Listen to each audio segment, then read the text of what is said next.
Let's face it, driving is dangerous. It's one of the things that we don't like to think about. But the fact that religious icons and good luck charms show up on dashboards around the world betrays the fact that we know this to be true. Car accidents are the leading cause of death in people ages 16 to 19 in the United States. Leading cause of death. And 75% of these accidents have nothing to do with drugs or alcohol. So what happens? No one can say for sure, but I remember my first accident. I was a young driver out on the highway, and the car in front of me, I saw the brake lights go on. I'm like, okay, all right, this guy's slowing down. I'll slow down too. Step on the brake. But no, this guy isn't slowing down. This guy is stopping. Dead stop on the highway. We're just going 65 to 0.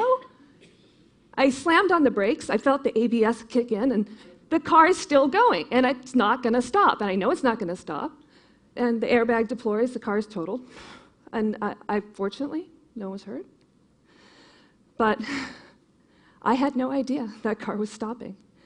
And I think we can do a lot better than that.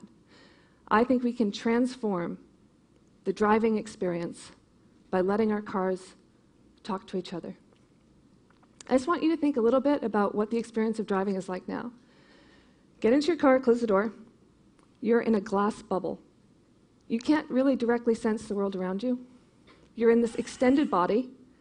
You're tasked with navigating it down partially seen roadways, in and amongst other metal giants at superhuman speeds. Okay? And all you have to guide you are your two eyes. Okay, so that's all you have. Eyes that weren't really designed for this task. But then people ask you to do things like, you want to make a lane change. What's the first thing they ask you to do? Take your eyes off the road. That's right. Stop looking where you're going, turn, check your blind spot, and drive down the road without looking where you're going. You and everyone else, this is the safe way to drive. Why do we do this? Because we have to. We have to make a choice. Do I look here or do I look here? What's more important? And usually we do a fantastic job picking and choosing what we attend to on the road. But occasionally, we miss something. Occasionally, we see something wrong or too late.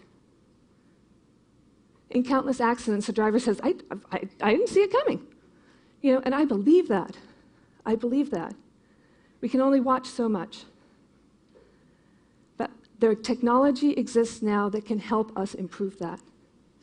In the future, with cars exchanging data with each other, we will be able to see not just 3 cars ahead, 3 cars behind, to the right and left, all at the same time, bird's eye view. We'll be actually able to see into those cars. We'll be able to see the velocity of the car in front of us, to see how fast that guy's going, or stopping. If that guy's going down to 0, I'll know. And with computation and algorithms and predictive models, we'll be able to see the future. You may think that's impossible. How can you predict the future? That's really hard. Actually, no. With cars, it's not impossible. Cars are 3-dimensional objects that have a fixed position and velocity. They travel down roads. Often they travel along pre-published routes. It's really not that hard to make reasonable predictions about where a car is going to be in the near future. Even if when you're in your car and some motorcyclist comes 85 miles an hour down lane splitting, I know you've had this experience, that guy didn't just come out of nowhere. That guy's been on the road probably for the last half hour. Right? I mean, somebody's seen him. 10, 20, 30 miles back, someone's seen that guy. And as soon as one car sees that guy and puts him on the map, he's on the map. Position, velocity, good estimate, he'll continue going 85 miles an hour. You'll know, because your car will know, because that other car will have whispered something in his ear. Like, by the way, 5 minutes, motorcyclists, watch out. You can make reasonable predictions about how cars behave. I mean, they're Newtonian objects. It's very nice about them. So how do we get there? We can start with something as simple as sharing our position data between cars, just sharing GPS. If I have a GPS and a camera in my car, I have a pretty precise idea of where I am and how fast I'm going. With computer vision, I can estimate where the cars around me are, sort of, where they're going. And same with the other cars. They can have a precise idea of where they are and sort of a vague idea of where the other cars are. What happens if two cars share that data, if they talk to each other? I can tell you exactly what happens. Both models improve. Everybody wins. Professor Bob Wang and his team have done computer simulations of what happens when fuzzy estimates combine, even in light traffic, when cars just share GPS data. And we've moved this research out of the computer simulation and into robot test beds that have the actual sensors that are in cars now on these robots, stereo cameras, GPS, and the two-dimensional laser rangefinders that are common in backup systems. We also attach a discrete short-range communication radio, and the robots talk to each other. When these robots come at each other, they track each other's position precisely, and they can avoid each other. We're now adding more and more robots into the mix. And we encounter some problems. One of the problems when you get too much chatter, it's hard to process all the packets. So you have to prioritize, and that's where the predictive model helps you. If your robot cars are all tracking the predicted trajectories, you don't pay as much attention to those packets. You prioritize the one guy who seems to be going a little off course. That guy could be a problem. And you can predict the new trajectory.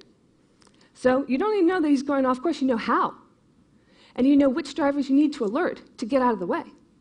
And we wanted to do, well, how can we best alert everyone? How can these cars whisper, you need to get out of the way? Well, it depends on two things. One, the ability of the car.